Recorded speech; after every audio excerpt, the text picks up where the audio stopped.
Assalamualaikum warahmatullahi wabarakatuh. Alhamdulillah. Alhamdulillah nahmaduhu wa nasta'inuhu wa nastaghfiruh wa nu'minu bihi wa natawakkalu alayhi wa na'udzu billahi min shururi anfusina wa min sayyiati a'malina. May yahdihillahu fala mudilla lahu wa may yudlil fala hadiya lahu. Asyhadu an la ilaha illallah wahdahu la syarika lahu wa asyhadu anna Muhammadan abduhu wa rasuluh. Allahumma salli wa sallim wa barik ala sayyidina Muhammad wa ala alihi wa sahbihi wa baraka wa sallam. Rabbi syrah li sadri wa yassir li amri wahlul 'uqdatam min lisani yafqahu qawli. Rabbi yassir wa la tu'assir wa tammim bil khair wa bika nasta'in ya Fattah ya Fattah ya Fattah. Alhamdulillah, tuan-tuan, puan-puan, muslimin muslimat yang dirahmati Allah. Pertama sekali dan selamanya mari kita ucapkan syukur kita kepada Allah kerana Allah Subhanahu wa taala masih lagi berikan kita berbagai-bagai nikmat. Allah Ta'ala masih lagi berikan kita ni kesempatan untuk terus menunaikan segala perintah-perintah Allah, menunaikan, mengikuti sunnah baginda Nabi sallallahu alaihi wasallam. Moga-moga dengan kita menjalankan perintah Allah, mengikuti sunnah baginda Nabi sallallahu alaihi wasallam, Allah Subhanahu wa taala berikan kita ni kemudahan-kemudahan. Allah Ta'ala pun mudahkan urusan-urusan kita, angkat kesusahan kita, lebih-lebih lagi dalam kita berhadapan dengan pandemik COVID-19 hari ini.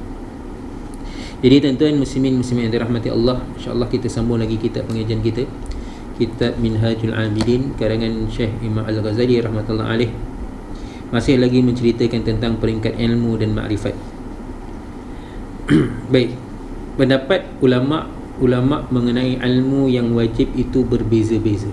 Sebelum ni kita ada menceritakan tentang ilmu yang menjadi keutamaan ni ada tiga.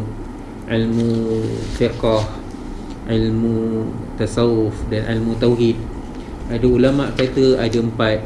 Ada kata rukun iman, ilmu mengenai rukun Islam, ilmu ilmu tentang halal dan haram, ilmu haram. Ini perkara-perkara yang dibahagikan oleh ulama. Jadi kat situ ulama-ulama berbeza-beza pandangan mengenai pembahagian ilmu yang penting, yang wajib untuk diusahakan, yang menjadi fardu ain untuk diusahakan pada setiap individu-individu. Tetapi yang paling jelas ialah ulama yang mengatakan bahawa kita harus mengetahui segala yang diperintahkan Allah Subhanahu wa taala dan segala yang dilarang. Yang paling jelas ialah tuan-tuan, kita kena tahu apa yang Allah Taala perintahkan dan apa yang Allah Taala larang. Itu yang paling jelas. Ilmu yang mana kita tahu mana satu perintah Allah dan mana satu larangan Allah Subhanahu wa taala. Itu yang paling jelas pada kalangan ulama. Adapun batasan wajib bagi ketiga-tiga ilmu ialah fardu ain dari ilmu tauhid, iaitu agar kita mengetahui inti dari agama Islam mengenai ketuhanan, kenabian dan mengenai mahsyar. Fardu ain dari ilmu tauhid iaitu kita kena tahu bagaimana ilmu penting yang kita tahu daripada ilmu tauhid ni. Penting untuk kita mentauhidkan Allah Subhanahu wa taala, penting untuk kita mengutamakan baginda Nabi sallallahu alaihi wasallam, dan kita tahu bagaimana keadaan di akhirat nanti, di mahsyar nanti. Maksud daripada ketuhanan ialah kita harus mengetahui bahawa kita mempunyai Tuhan yang wajib disembah, Tuhan yang maha mengetahui, maha kuasa, maha berkehendak. Maka hidup, maha mendengar, maha esa, maha melihat dan sebagainya dari sifat-sifat kesempurnaan yang ada padanya. Sesungguhnya Allah Ta'ala maha suci dari sifat kekurangan, seperti tidak ada atau segala yang menunjukkan pembaharuan. Allah Ta'ala ni maha suci daripada sifat tidak ada. Allah Ta'ala wajib mesti ada. Dan Allah Subhanahu wa taala ni tidak ada pembaharuan. Dia tidak hadis, dia tidak baru. Sebagaimana yang diketahui, Allah Subhanahu wa taala bersifat kidam dan baqa, kerana selain daripada Allah Taala pasti ada awalnya dan ada pula akhirnya. Jadi tuan-tuan puan-puan muslimin muslimat yang dirahmati Allah, kan, satu wajib untuk kita tahu tentang ketuhanan. Ini ilmu tauhid. Wajib kita tahu tentang akidah kita, 50 akidah, tentang tentang sifat-sifat Allah Subhanahu wa taala. Kan 20 sifat ataupun 50 sifat. Jadi tuan-tuan puan yang dirahmati Allah Subhanahu wa taala, 20 sifat mengenai Allah, 20 sifat yang wajib, 20 sifat yang mustahil, dan satu sifat yang harus pada Allah Subhanahu wa taala. 50 sifat ni dia termasuk pada sifat nabi-nabi. Dan 4 sifat yang wajib pada nabi-nabi, 4 sifat yang mustahil pada nabi-nabi, dan satu sifat yang harus pada nabi. Jadi untuk tentang ilmu tauhid ni wajib untuk kita tahu perkara-perkara yang selayaknya pada Allah SWT, yang wajib pada Allah Subhanahu wa taala ada. Kena tahu. Allah Taala tu Maha mendengar, Allah SWT tu Maha melihat, Allah Subhanahu wa taala tu Maha mengetahui, Maha hidup. Dialah yang awal, dialah yang akhir. Tak ada yang ada sebelum dia. Dialah yang pertama-tama dia. Tak ada yang selepas dia. Dialah yang terakhir. Dialah yang terawal dan dialah terakhir. Tak ada yang terawal daripadanya, tak ada yang terkemudian daripadanya.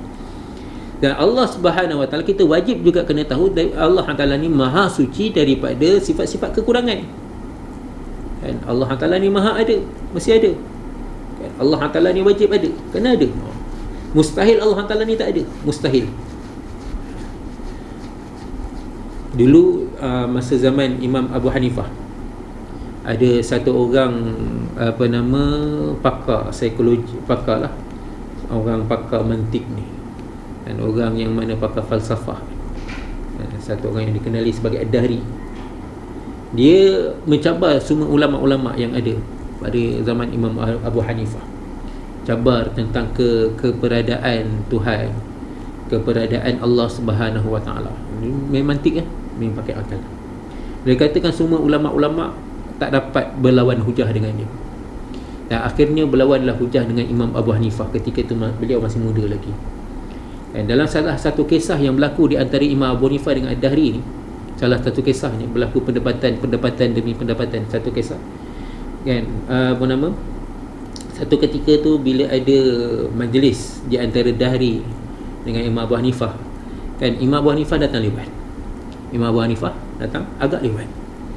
Bila sampai Dahri ni menemplak, kan, apa ni, sepatutnya satu orang yang ilmuwan, satu orang yang jaga agama, satu orang yang mana dipandang masyarakat, patutnya kena awal datang. Dan awal datang, bukan menyebabkan orang lain tunggu. Imam Abu Hanifah ni Allah Ta'ala bagikan dia tajam fikiran, Masya Allah.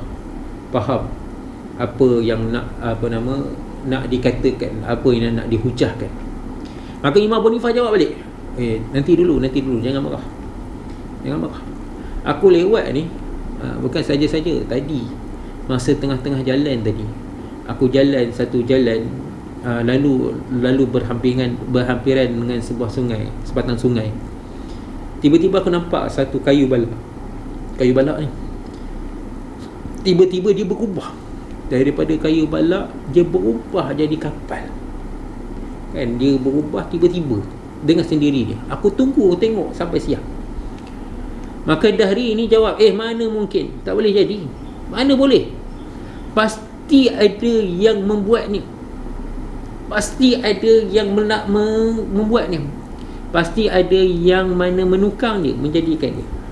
Jadi tuan-tuan, puan-puan muslimin-muslimat yang dirahmati Allah, maka Imam Abu Hanifah, daripada sini baru kita faham Imam Abu Hanifah bila dia dah jawab macam tu, bila Dahri dah jawab macam tu, maka jelas dapat difahami tuan-tuan muslimin yang dirahmati Allah Taala, Dahri terperangkap dengan pandangan dia, yang mana dia tidak percaya kepada Tuhan, dia tak percaya kepada keberadaan Allah Subhanahu wa taala.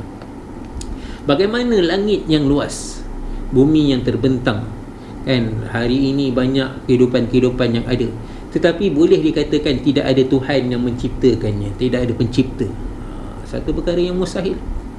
Jadi tuan-tuan puan-puan muslimin yang dirahmati Allah Subhanahu wa taala, hakikatnya Allah Subhanahu wa taala mesti ada sekali. Dan Allah Subhanahu wa taala ni Maha berkuasa, yang mana kita tak faham dengan akal kita macam mana kekuasaan Allah Taala. Kita boleh ceritakan tentang kekuasaan Allah, kaifiat dia, bagaimana Allah Taala tu berkuasa, cara macam mana Allah Taala berkuasa, itu tak faham di akal kita bagaimana caranya Allah Taala berkuasa. Oleh kerana itu tuan-tuan puan-puan yang dirahmati Allah Subhanahu wa taala, wajib kita ni beriman. Beriman, wajib kita mengetahui dengan akal kita, dalil aklinya, dalil naklinya tentang adanya Tuhan, tentangnya adanya Tuhan. Kalau kita buka kitab fiqh, kitab tauhid tuan-tuan, kan, sebagai satu orang mukmin, satu orang Islam, dia kena tahu tentang sifat 20 ni, kena tahu, kan, walaupun dia tidak boleh membahaskannya. Untuk membahaskannya itu adalah fardu kifayah, tapi untuk tahu akan sifat 20 ini adalah fardu ain. Pandangan ulama Syafi'iyah, ulama Syafi'i, kan, sifat 20 ni wajib kita ketahui. Baik. Selain itu, kita wajib percaya dan yakin bahawa Nabi Muhammad sallallahu alaihi wasallam adalah hamba Allah dan merupakan utusannya yang sentiasa benar dalam menerangkan masalah akhirat, nikmat kubur serta sesaan dan lain-lain lagi. Kemudian wajib juga kita ketahui beberapa masalah yang diiktikadkan oleh para ahli sunnah wal jamaah yang merupakan golongan terbesar pengikut Nabi sallallahu alaihi wasallam yang disebutkan aswadul a'zam. Dan dalam ahli sunnah terdapat golongan ahli ilmu syariat, misalnya Hanafi, Hambali, Maliki, Syafi'i, dan di antara mereka tiada perbalahan dan hinaan kerana mereka sedar bahawa dasar masalah ijtihad ialah dugaan kuat. Satu perkara juga kita kena tahu, kita kena wajib beriman dengan baginda Nabi sallallahu alaihi wasallam. Baginda Nabi sallallahu alaihi wasallam, Allah Taala hantar baginda Nabi sallallahu alaihi wasallam adalah sebagai contoh. Allah SWT hantarkan baginda Nabi sallallahu alaihi wasallam ni adalah sebagai ikutan. Allah Taala hantarnya baginda Nabi sallallahu alaihi wasallam sebagai keterangan untuk menerangkan syariat Allah Subhanahu wa taala bagaimana untuk diamalkan.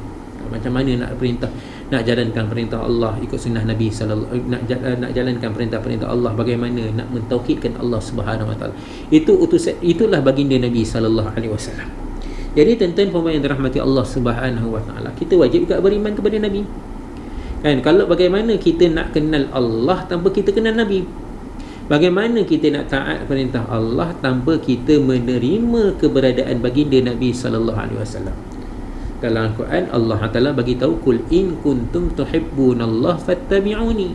Kalau kamu menyangka, kamu mendakwa bahasanya kamu ni cinta pada Allah, maka kena ikuti baginda Nabi sallallahu alaihi wasallam. Fattabi'uni fa amana bi, maknanya beriman dengan aku.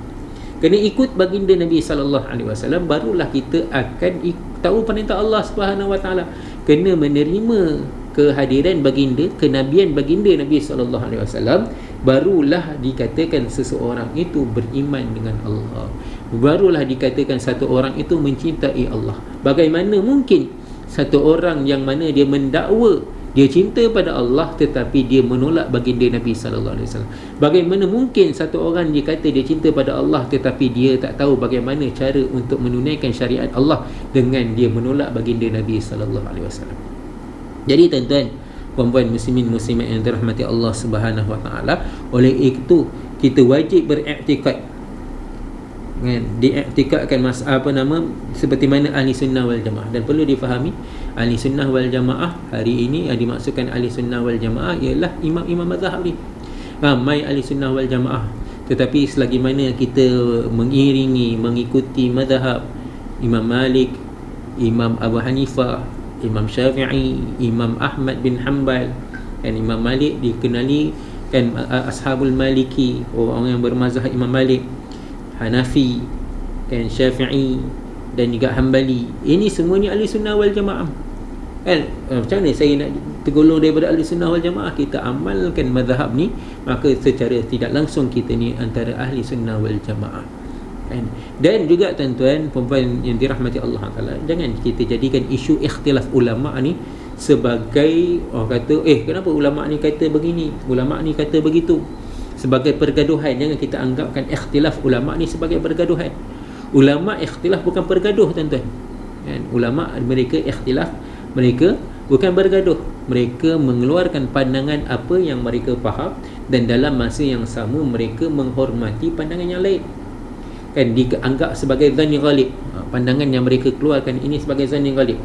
Kalau bab yang yakin ni makna ni tak boleh nak disangkal, ni mesti buat. Kan contohnya solat 5 waktu ni yakin. Kan zakat, haji, umrah, ini yakin dia adalah satu perkara yang mesti buat. Tetapi dalam nak menunaikannya, kat situ ulama-ulama mereka ada perbezaan pendapat. Contoh dia tentang masalah rukun, masalah syarat dia, masalah bacaan yang wajib, bacaan yang sunat, mana yang kena, mana yang tak kena. Kan itu ada perbezaan di kalangan ulama. Tetapi walaupun ulama-ulama berbeza pandangan, tidaklah bermakna mereka bergaduh. Kita salah. Ada sebilangan orang, kalangan orang ramai ni, mereka bila lihat ulama ni bertentangan, berbeza pandangan, mereka kata ni apa ni berbeza pandangan, kita tengok Al-Quran dan hadis terus. Dia tolak terus pandangan-pandangan ulama ni. Dia kata dikaji daripada Al-Quran dan hadis terus. Bagaimana kita nak faham Al-Quran dan hadis tapi kita tolak ulama-ulama ni? Satu hal juga. Kita nak faham Al-Quran dan hadis, kita perlukan orang yang mahir. Kan kalau bab dunia hari ni kita tahu kan, fasalu ahli dzikri in kuntum la ta'lamun. Tanya kepada ahli zikir, kerana kepada orang yang lebih tahu, untuk kiranya kamu tak tahu. Sekarang ni tiba-tiba kita buka Al-Quran dan hadis, kita kata kita faham. Kita buka Al-Quran dan hadis, kita kata kita tahu. Ini salah. Ini salah. Kefahaman yang sebegini. Kan bagaimana untuk kita faham Al-Quran dan hadis, dalam masa yang sama kita tolak ulama-ulama. Ulama-ulama ni tuan-tuan, Nabi SAW dah kata awal dah, kan, ikhtilafu ummati rahmatun, berbeza pandangan umatku adalah rahmat. Dan ulama menjelaskan ummati di sini bukan orang awam. Ummati di sini adalah di kalangan ulama. Ummati di sini adalah di kalangan ulama. Jadi tuan-tuan, puan-puan muslimin muslimat yang dirahmati Allah Subhanahu wa taala, di kalangan ulama ni mereka berbeza pandangan. Ini sebagai rahmat. Contoh dia macam kita hari ini kan berdepan isu solat Jumaat. Kan nak tunaikan 40 orang ke? Kan tidak. Kan? Memang dalam mazhab Syafi'i dia 40 orang. Tapi ada pandangan-pandangan ulama yang lain kata 4 orang, 12 orang. Tapi itu kita bukan sesuka hati boleh nak ubah mazhab, tuan-tuan kena faham. Ada rahmat dia. Kadang-kadang tak boleh nak diamalkan, tak boleh nak amalkan macam ni, tapi oleh kerana ada pandangan ulama yang lain kita boleh amalkan. Contoh dia tuan-tuan, satu masa dulu kan orang kalau nak pergi haji dan umrah, kan kita kena tukar mazhab Imam Ahmad bin Hanbal, mana bersentuh kulit di antara lelaki dan wanita tu tanpa syahwat tidak batalnya wuduk. Ini rahmat. Kalau kita nak amalkan Syafi'i, susah. Dengan orang bersesak-sesaknya dululah, kan orang sesak-sesak hari ni mungkin tak sesak sangat. Mungkin sebabkan keadaan COVID hari ni, dia mungkin jadi orang kata kurang sesak, wallah alam, tak tengok lagi keadaan, kita tak berdepan betul-betul keadaan ni. Tapi nak bagi tahu apa tuan-tuan muslimin muslimat yang dirahmati Allah Subhanahu wa taala, kan kalau keadaan bersesak tu, kalau kita nak pegang Syafi'i, kejap-kejap nak ambil wuduk, kejap-kejap nak kena ambil wuduk, asyik bersentuh. Tapi kalau kita ikut mazhab yang lain, mazhab Imam Ahmad misalnya, maka kita mudah sikit dululah. Sekarang ni kita tak perlu tukar mazhab. Bila ustaz-ustaz kita, ulama-ulama kita kaji balik, rupa-rupanya dalam mazhab Syafi'i ada juga pandangan yang mengata bersentuhan kulit di antara lelaki dan wanita tu tak batal wuduk. Itu pun walau bagaimanapun diamalkan kerana maslahah, kerana masalah-masalah tertentu. Bukan maknanya suka hati je kita nak tukar mazhab. Suka hati dia, saya nak solat ikut mazhab Syafi'i, kejap nak ikut mazhab Hanbali, kejap nak ikut mazhab Hanafi, kejap nak ikut mazhab Maliki. Tak boleh. Kan kalau kita ikut satu mazhab, kita kena konsisten dengan satu mazhab. Dan kalau kita ada masalah tertentu, barulah kita boleh tukar mazhab. Itu pun dengan fatwa-fatwa daripada ulama-ulama kita, fatwa-fatwa daripada para mufti kita. Jadi tuan-tuan, puan-puan muslimin muslimat yang dirahmati Allah, oleh kerana itu tuan-tuan, kan perbezaan ulama ni bukan pergaduhan, kan? Bukan pergaduhan. Kita kena faham, ulama-ulama ni kalau mereka berbeza pandangan, mereka dalam kenyataan mereka akan anggap bahawasanya pandangan mereka ni betul, tapi ada kemungkinan salah. Itu tadi saya kata kan, Zanil Ghalib ni dia punya pandangan ni ke tahap ketepatannya adalah 75% tepat. Ada 15% lagi, ada 25% lagi kurang tepat. Ada kemungkinan tak betul. Jadi kerana itu ulama-ulama bila mereka mengeluarkan pandangan-pandangan, mereka akan menganggap pandangan mereka betul dan ada kemungkinan salah. Dan mereka tak anggap pandangan mereka, orang-orang yang berselisihan dengan mereka ni salah 100%. Ada kemungkinan betul. Walaupun Imam Syafi'i kata sunat baca kunut subuh, tapi Imam Syafi'i sendiri apabila jadi imam kepada mereka-mereka yang mengikut mazhab Imam Abu Hanifah, beliau sendiri tidak membaca kunut dan sunat arba'in. Jadi tuan-tuan puan-puan muslimin muslimat yang dirahmati Allah Subhanahu wa taala, oleh kerana itu ijtihad ulama-ulama ni walaupun ada perbezaan tetapi bukanlah menunjukkan kepada pergaduhan, tetapi ia menunjukkan rahmat kepada umat ini. Jika Allah Subhanahu wa taala telah membuka pintu ijtihad atas lisan Nabi Muhammad sallallahu alaihi wasallam, maka perbezaan pendapat di antara para mujahidin yang akan terjadi dan tidak dapat dielakkan. Namun demikian, perbezaan pendapat tersebut tidak akan membahayakan untuk menghilangkan kekhawatiran. Rasulullah sallallahu alaihi wasallam mengatakan, barang siapa yang salah, barang siapa salah dalam berijtihad, berilah dia satu pahala dan berilah 2 pahala bagi yang benar dalam berijtihad. Orang yang betul tepat dalam ijtihad dia dapat dapat 2 pahala. Kalau dia tersilap dalam ijtihad, dia dapat 1 pahala. Sebab apa? Kerana usaha mereka belajar, usaha mereka untuk menghasilkan ilmu tersebut. Ulama-ulama bukan orang biasa, kena faham. Bukan bermakna orang biasa suka-suka boleh nak keluarkan pandangan. Tidak. Kan biar orang yang mana ada kemampuan ilmu dia, yang telah dia belajar ilmu. Ada ulama mengatakan sekurang-kurangnya 15 bidang ilmu, 14 bidang ilmu yang mana wajib untuk dia untuk dia menguasainya, baru dia boleh nak berijtihad. Dan bila betul pandangan dia, maka dia boleh dapat 2 pahala. Kalau kurang tepat pandangannya, tak betul pandangan dia, maka dia dapat 1 pahala kerana kesungguhannya usaha dia. Rasulullah sallallahu alaihi wasallam juga menganjurkan kepada para sahabat agar melakukan ijtihad. Seperti mana baginda Nabi sallallahu alaihi wasallam katakan kepada Sayyiduna Muaz bin Jabal radhiyallahu taala anhu apabila beliau dihantar ke Yaman. Nabi sallallahu alaihi wasallam kata kepada Sayyidina Muaz, kamu menjadi kebenar di negeri Yaman dan jauh dariku, maka berijtihadlah. Jika tidak menerusi nas dalam Al-Quran, maka berijtihadlah jika tidak menemui nas dalam Al-Quran dan Sunnah. Bila Nabi sallallahu alaihi wasallam tanya, dan ada satu riwayat yang lain, bila Nabi sallallahu alaihi wasallam Nabi sallallahu alaihi wasallam tanya kepada Sayyidina Muaz apa yang beliau akan buat, maka beliau kata, aku akan tengok daripada Al-Quran. Kalau tak ada dalam Al-Quran, aku akan lihat kepada hadis-hadis Nabi sallallahu alaihi wasallam. Kalau tak ada daripada hadis-hadis, maka aku akan berijtihad mengikut nas daripada Al-Quran dan hadis. Jadi tuan-tuan, puan-puan muslimin muslimat yang dirahmati Allah Subhanahu wa taala, apabila ijtihad dibolehkan, maka timbullah pelbagai mazhab seperti mazhab Hadrat Muaz bin Jabal, mazhab Hadrat Abdullah bin Umar, mazhab Abdullah bin Abbas, mazhab Hadrat Abdullah bin Amr bin Al-As dan lain-lain lagi yang terdiri daripada para sahabat Rasulullah sallallahu alaihi wasallam yang mulia. Walaupun mereka berlainan pendapat, tetapi mereka tidak pula bersengketa dan berbalah-balah. Ini di antara sahabat-sahabat orang mukmin. Jadi tuan-tuan puan-puan yang dirahmati Allah Subhanahu wa taala, hari ini kita duduk dalam masyarakat. Kita duduk dalam masyarakat sendiri pun ada orang yang betul, ada orang tak betul. Ada orang yang mana mungkin betul pandangannya, ada orang yang mungkin kurang betul pandangan dia. Lagi-lagi pula kita ni duduk dengan orang-orang yang mana berlainan mazhab. Kan kita hari ini di kalangan kita bukan orang yang bermazhab Syafi'i saja. Ada juga orang-orang yang bermazhab Hanafi. Ada juga orang yang mana bermazhab Maliki, ada juga orang yang mana mazhab Hambali. Kita tak tahu yang mana lebih tepat. Tapi mereka ni mengikut imam-imam mereka yang mana telah diiktiraf. Dan amalan-amalan mereka ni tentunya betul. Kita tak boleh kata, ni tak betul, itu tak betul, ini tak ada, itu tak ada. Tak semestinya kita tidak jumpa hadis mengenai sesuatu amalan tu kita kata Nabi sallallahu alaihi wasallam tak buat, kita tak tahu.